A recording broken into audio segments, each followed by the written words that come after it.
15 شعبان کی رات میں ہمارے ملکوں میں جو ہمارے عجمی ملک ہیں اس میں وہ کچھ ہو رہا ہے جو نہ میرے نبی نے کیا، نہ صحابہ نے کیا، نہ تابعین نے کیا۔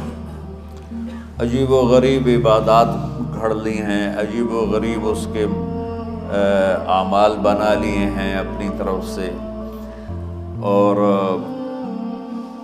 مسجدیں بھری ہوتی ہیں اور روشنیاں لگی ہوتی ہیں اور وہ آتش بازی ہو رہی ہوتی ہے۔ میرے نبی نے اس رات کی فضیلت بتائی، عمل کوئی نہیں بتایا۔ جیسے یہاں کوئی صلاۃ تسبیح کی جماعت کرا رہے ہوتے ہیں، کوئی اجتماعی تہجد پڑھ رہے ہوتے ہیں، کوئی دیگیں چڑھا رہے ہوتے ہیں، کوئی آتش بازی کر رہے ہوتے ہیں، تو وہ اس میں اتنا غلو ہو گیا ہے کہ یہ بھی ٹھیک نہیں۔ اور کچھ علماء نے اس کے رد میں اس کا اتنا انکار کیا ہے کہ اس رات کی کوئی فضیلت ہے ہی نہیں، یہ بھی ٹھیک نہیں۔ اس بیچ کا راستہ، اس رات کی فضیلت میں جتنی احادیث ہیں وہ ضعیف ہیں، لیکن اتنی کثرت سے ہیں کہ ان سب کا مل کر جمع ہو کر کم از کم وہ حسن لغیر ہی تک تو پہنچ جاتی ہیں۔ اور ابن عثیمین رحمۃ اللہ علیہ نے بھی یہ لکھا ہے کہ زیادہ سے زیادہ ان احادیث کے مجموعے سے، چونکہ اگرچہ ضعیف ہیں لیکن کافی زیادہ ہیں، تو وہ حسن لغیر ہی تک پہنچ جاتی ہیں۔ تو حسن لغیر ہی سے کوئی عمل ثابت نہیں ہوتا، عمل ثابت ہوتا ہے صحیح حدیث کے سے۔ ایک احادیث کی کثرت سے روایات اور ایک امت کا عمل، کہ امت کا بہت بڑا طبقہ صدیوں سے اس رات کا اہتمام کر رہا ہے، لیکن کچھ عرصہ پہلے تک اہتمام تھا دن میں روزہ رکھنا، رات کو کوئی نوافل پڑھ لینا، کوئی دو چار زیادہ پڑھ لینا، لیکن اب یہ ڈھول تماشے جو اب شروع ہوا ہے اس کا تو کوئی وجود ہی کوئی نہیں ہے۔ تو اس رات کو اللہ تعالیٰ نے مبارک بنایا، اور حدیث پاک میں آتا ہے کہ اللہ تعالیٰ اس رات میں ساری دنیا کے لوگوں کی بخشش فرماتا ہے سوائے 5 آدمی، 5 کے سوا سب اہل ایمان کی بخشش ہو جاتی ہے۔ مشرک، المشرک، پہلا مشرک، دوسرا مشاحن، مشاحن کیسے کہتے ہیں؟ دل میں بغض رکھنے والا، کینہ رکھنے والا۔ تیسرا مسبل ازارہ، اپنے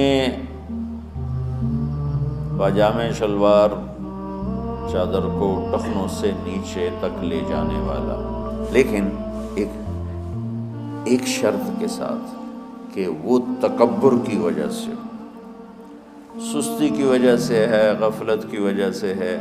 چونکہ جب آپ نے ایک مرتبہ اس کے بارے میں بات کی تو حضرت ابوبکر صدیق نے کہا یا رسول اللہ، میری چادر، عرب چادر باندھتے تھے جیسے ہمارے پنجاب کا لباس چادر تھا، اب وہ کم ہو گئے، ہماری تو بزرگ عورتیں بھی اور مرد بھی سب چادر باندھتے تھے، شلوار تو کسی کو پتہ ہی نہیں ہوتا تھا ہمارے بچپن میں۔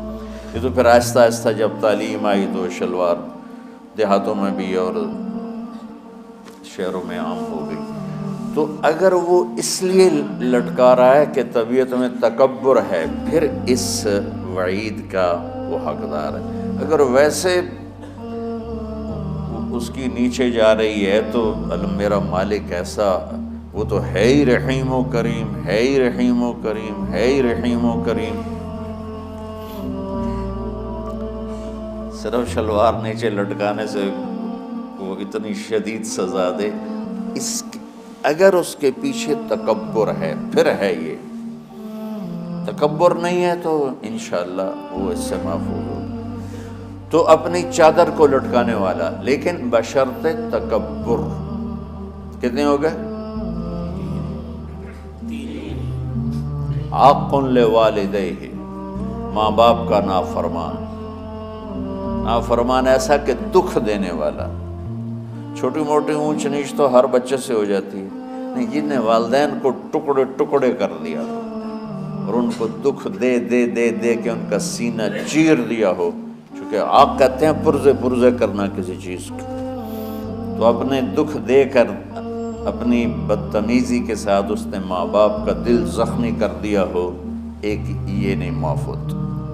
5واں مدمن خمر، مسلسل شراب پینے والا، مستقل جو شراب کا عادی ہو. ان 5 کو مؤخر کر دیا جاتا ہے. معافی نہیں ہونے کا مطلب یہ نہیں کہ اللہ تعالیٰ کبھی معاف نہیں کرے گا. معافی نہ ہونے کا مطلب یہ ہے کہ یہ 5 ایسے گناہ ہیں کہ اس کی وجہ سے بخشش رک جاتی ہے.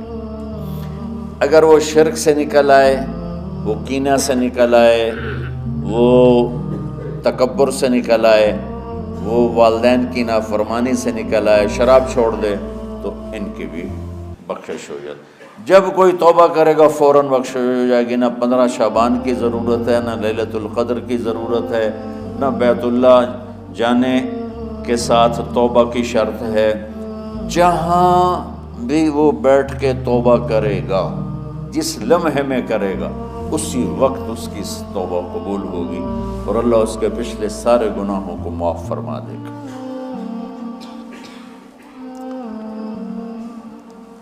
دن کا روزہ، رات کا قیام. زیادہ زیادہ قیام سے مراد نوافل ہیں، کوئی گھر میں پڑھ لے، کوئی مسجد میں پڑھ لے. نوافل نفلی عبادات گھر میں ہی افضل ہوتی ہیں. میرے نبی سنتیں ہمیشہ گھر سے پڑھ کے آتے تھے. تہجد اپنے گھر میں پڑھتے تھے، مسجد میں نہیں پڑھتے تھے. سوائے اعتکاف کے آپ اپنے نوافل سنتیں سب گھر میں پڑھتے تھے اور مسجد میں صرف فرض آ کے ادا فرماتے تھے. اور اس کے بعد بیٹھنا ہوتا تھا تو بیٹھ جاتے تھے، اٹھنا ہوتا تھا تو اٹھ جاتے تھے. تو اعتدال اللہ کو ہر چیز میں پسند ہے. دنیا جو مختصر ہے اس میں کیسے پسند نہیں ہوگا؟ آخرت جیسے معاملے میں بھی اللہ ہم سے کہہ رہا ہے اعتدال امتاً وسطا.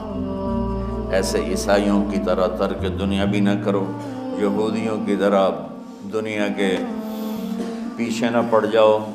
رزق حلال بھی کماؤ، اپنے بچوں کو بھی دیکھو، اپنے فرائض کو بھی دیکھو جو دنیاوی ہیں، اور اللہ سے بھی اپنا معاملہ ٹھیک کرو اور درست کرو. بعد کے زمانے میں صحابہ کے بعد سے ہی ایک انتہا پسندی امت میں آئی. ساری ساری رات جاگنا. فلاں بزرگ تھے، وہ رسے سے اپنے بالوں کو باندھ لیتے تھے کہ نماز پڑھتے پڑھتے جب نیند آئے اور جھٹکا لگے تو رسے سے بندھے ہوئے بالوں سے اس جھٹکے سے تکلیف ہو اور ان کی آنکھ کھل جائے اور پھر نفلوں میں شروع ہو جائے. ایک فلاں بزرگ تھے، وہ اپنے آنکھوں میں نمک کا سرما لگاتے تھے تاکہ آنکھیں جل جائیں، وہ اس میں وہ جلن پیدا ہو جائے اور نیند اڑ جائے. یہ ایسے واقعات بھرے پڑے ہیں. فلاں بزرگ تھے، انہوں نے 30 سال عشاء کے وضو سے فجر کی نماز ادا کی. یہ اپنی جگہ پہ بزرگی ہے، لیکن یہ بھائیو یہ دین ہم پیش نہیں کر سکتے. فلاں بزرگ تھے، وہ 30 سال سے ستو کھا رہے تھے کہ روٹی کھانے اور ستو کھانے میں 70 دفعہ سبحان اللہ کا فرق پڑ جاتا ہے. تو روٹی کھائیں تو 70 دفعہ سبحان اللہ کم کہہ سکتے ہیں، اور ستو کھائیں تو 70 دفعہ سبحان اللہ زیادہ کہہ سکتے ہیں. تو لہٰذا ان کا مجھے تو 30 سال ہو گئے، میں تو ستو کھا رہا ہوں، میں تو روٹی نہیں کھا رہا. یہ دین نہیں ہے. یعنی یہ وہ دین نہیں جو ہم انسانیت کو پیش کر سکتے. یہ تو لوگوں کو دوڑانے والی بات. یہ راہبانیت کی شکل ہے. یہ وہ دین نہیں جو ہم لوگوں کو پیش کریں گے تو وہ کہیں گے واہ واہ واہ واہ کیا دین ہے بھائی، قبول کرو. یہ ایک قسم کا غلو آیا. میں ایک حدیث سناتا ہوں، بخاری شریف میں بھی ہے، مجھے اب ہر شے بھول گئی. لیکن وہ ہے نہی الغلو، اس طرح کر کے آپ لوگ زیادہ جانتے ہوں جو پڑھ رہے ہیں کہ غلو سے نہیں۔ اور حدیث سے آپ کو سب کو یاد ہوگی کہ 3 صحابہ آئے اللہ کے نبی کے گھر اور پوچھا کہ اللہ کے نبی رات کیسے گزارتے ہیں؟ تو گھر والوں نے کہا سوتے بھی ہیں، جاگتے بھی ہیں، کھاتے بھی ہیں۔ تو وہ تینوں آپس میں کہنے لگے وہ تو نبی ہیں، سوئیں بھی تو کوئی بات نہیں، اور شادی ہے کوئی بات نہیں، ہم تو نبی نہیں، ہمیں تو کچھ کرنا چاہیے۔ ایک نے کہا کہ میں ساری زندگی روزہ نہیں چھوڑوں گا، ایک نے کہا کہ میں ساری زندگی سوؤں گا نہیں، ایک نے کہا میں ساری زندگی شادی نہیں کروں گا۔ تو دیکھنے میں تو واہ واہ کیا بڑی بزرگی ہے بھائی، بڑے بزرگ ہیں۔ ہمارے نبی کو پتہ چلا، آپ نے تینوں کو بلا لیا، کہ تم مجھ سے زیادہ اللہ سے ڈرنے والے ہو، میں تم سے انا اتقاکم